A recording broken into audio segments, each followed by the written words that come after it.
ஸ்ரீ மகாபிரிவா திருவடிகள் சரணம். என்னோடய சேனலை தொடர்ந்து ஃபாலோ பண்ணுற அத்தனை பேருக்கும் நன்றி. என்னோடய சேனலில் புது பரிகாரங்கள், சக்தி மிகுந்த ஸ்லோகங்கள் அத்தனையும் கொடுத்துக்கிட்டு இருக்கேன்.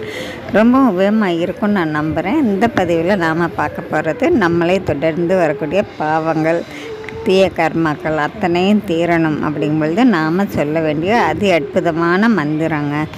நம்ம தெரியாமலோ ஏதோ யாருக்கோ ஏதாவது சேர்ந்திருந்தாலும் அதனுடைய பாவங்களாகட்டும், இல்லை 3 தலைமுறைக்கு முன்னாடி முன்னோர்கள் செய்த அந்த பாவங்கள் நம்மளே வழி வழியாக தொடர்ந்து வந்துக்கிட்டு இருக்குது. அந்த பாவங்கள் நம்மளுடைய தீர்ந்து போயிடணும். நம்மளுடைய குழந்தைகளை அது தொடரவே கூடாது.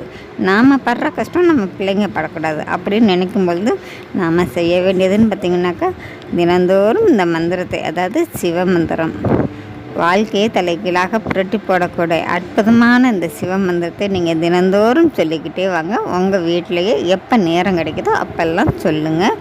தினமும் ஒரு தடவையாவது சொல்லிவிட்டு மனசார வேண்டிக்கோங்க.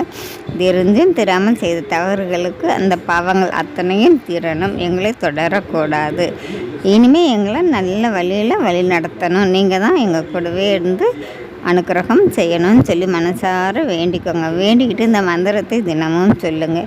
திங்கக்கிழமைகளில் உங்கள் வீட்டுக்கு பக்கத்தில் இருக்கக்கூடிய சிவன் ஆலயத்துக்கு போய் அங்கே உட்காந்து இந்த மந்திரத்தை சொல்லிவிட்டு வேலைகள் வாங்கி கொடுத்து அர்ச்சனை செஞ்சு ஒரு விளக்கு போட்டுட்டு வாங்க. எளிமையான வழிபாடு தாங்க, இருந்தாலும் உங்களுக்கு ஒரு பவர்ஃபுல்லான வழிபாடு. செஞ்சு தான் பாருங்கள். மந்திரம் நான் ஸ்க்ரீனில் கொடுத்துருக்கேன். நன்றி. நம்ம அடுத்த பதிவில் பார்க்கலாம்.